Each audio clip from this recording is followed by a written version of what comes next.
नमस्कार, मी पंजाब तक राज्यातल्या सर्व शेतकऱ्याला सांगू इच्छितो की आज आहे 23 मे. म्हणजे आज 23 मे पासून राज्यामध्ये म्हणजे 30 तारखेपर्यंत भाग बदलत काही ठिकाणी मुसळधार, कुठं रिमझिम, कुठं ओढे नाले वाहतील असा पाऊस पडणार आहे म्हणून हा अंदाज लक्षात.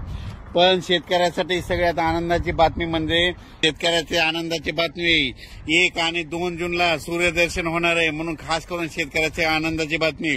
पण राज्यात मात्र आज 23 पासून मात्र भाग बदलत जोराचा पाऊस पडणार आहे म्हणून दररोज 2-2 भागात वेगवेगळा पाऊस पडत राहणार आहे म्हणून हा अंदाज लक्षात येतो. सांगायचं झालं तर हा पाऊस म्हणजे 24, 25, 26, 27, 28, 29, 30, 31 पर्यंत सगळ्या राज्यात महाराष्ट्रामध्ये भाग बदलत पडणार आहे म्हणून हा अंदाज लक्षात घ्यायचा.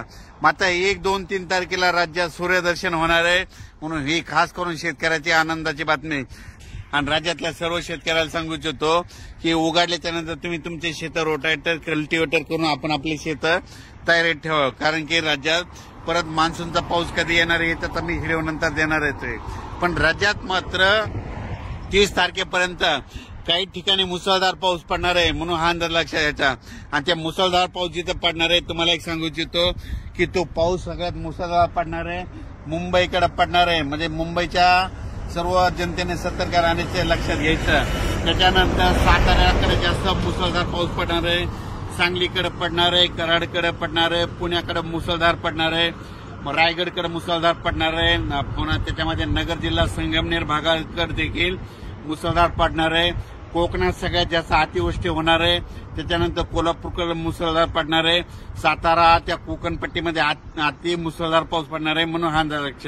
त्याच्यानंतर परत हा पाऊस म्हणजे भाग बदलत पुन्हा महाराष्ट्र, मराठवाड्याकडे, विदर्भाकडे असा दररोज वेगवेगळ्या भागाकडे जाणार आहे. पण सगळीकडे 2-2 दिवस मात्र हजेरी लावणार आहे म्हणून हा अंदाज लक्षात घ्यायचा. ज्या ठिकाणी जास्त पाऊस पडला नाही तिथं रिमझिम पाऊस पडणार आहे, कुठं निस्ते थेंबच येणार आहे म्हणून हा अंदाज लक्षात घ्यायचा. या पावसामध्ये विजेचं प्रमाण जास्त आहे, वाऱ्याचं प्रमाण जास्त आहे. माझी सगळ्याला विनंती, विजा करत असताना आपली पाळीव प्राणी झाडाखाली बांधू नका आणि तुम्ही देखील झाडाचा निवारा घेऊ नका. अचानक वातावरणात बदल झाला तर लगेच एक मेसेज दिला जाईल. पण राज्यात मात्र सातारा, सांगली, कोल्हापूर, पुणे, कोकण, नाशिक, मुंबई या भागाकडे मुसळधार अतिवृष्टी देखील होणार आहे म्हणून हा अंदाज लक्षात. तिकडच्या भागातल्या नद्याला पूर देखील येईल म्हणून हे त्यांनी लक्षात घ्यायचं. आणि अचानक वातावरणात बदल झाला तर लगेच उद्या 24 तारखेला परत एक मेसेज दिला जाईल. धन्यवाद.